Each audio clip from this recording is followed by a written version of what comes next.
I'm going to talk about Benson Boone, but first, industry plants. It's a term that gets thrown around so haphazardly that at this point it's pretty much lost its meaning. Verifiable examples of artists who were constructed by a team and then placed into social consciousness via social media exist. Remember Tramp Stamp? But that doesn't mean that every artist you had never heard of didn't work hard to get there. I had never heard of Chappell Roan when she was playing concerts to 8 people in a park, but there's a tipping point at which her hard work pays off, and now she's everywhere. She's an industry plant. Now that brings me to Mr. Boone, because at this point in the video, I have done zero research on his history. And that's on purpose, because I want my personal context about how I feel about him to be untainted. I feel like a lot of people had the similar experience to me where you heard this song for the first time, and then you just heard it scroll after scroll after scroll ad nauseum. I speak Latin. And now Benson Boone is a name that you're forced to know, and he's playing at the Grammys or whatever, and my brother looks just like him. Maybe that last part's just me. So of course my inclination as a skeptical person is to believe that there might be some measure of manufacturing going on, but we shall see.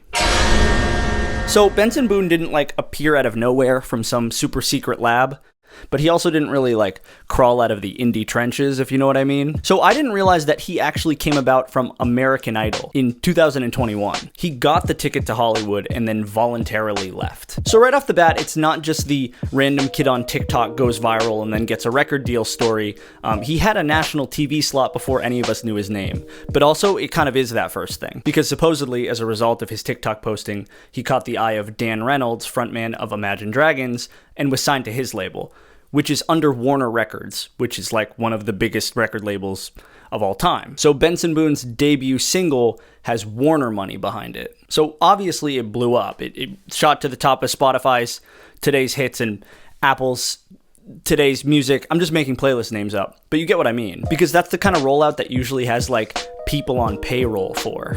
But in the spirit of being fair, why do we want to label things as industry plants? It's to call attention to a potential unfair advantage that somebody had. At least that's why I do it. But someone like this kid wouldn't have been given the resources that he's been given if he was totally talentless. At no point am I trying to say that he's not extremely talented, because he clearly is. As I get older, it's important for me to not mindlessly reject things that I hadn't previously heard of. Just because something's new and I didn't know about it doesn't mean it's bad. I don't personally listen to his music, but I recognize that he's very talented. He had success on TikTok before being discovered because people resonated with the songs that he was writing and singing. And he literally left the manufactured TV pipeline of American Idol to go and do his own thing. It just turned out that his own thing was to get picked up by one of the biggest record labels of all time. I'm trying to be diplomatic here. So was he built in a boardroom? No. But was he boosted the moment a corporation saw his virality? Yeah, absolutely. Which is kind of the 2020s blueprint. Half organic discovery, half industrial strength boosting. The label didn't plant him, they transplanted him. And that, my friends, is how you grow a Benson Boone. This is now a horticulture channel. It's about growing things.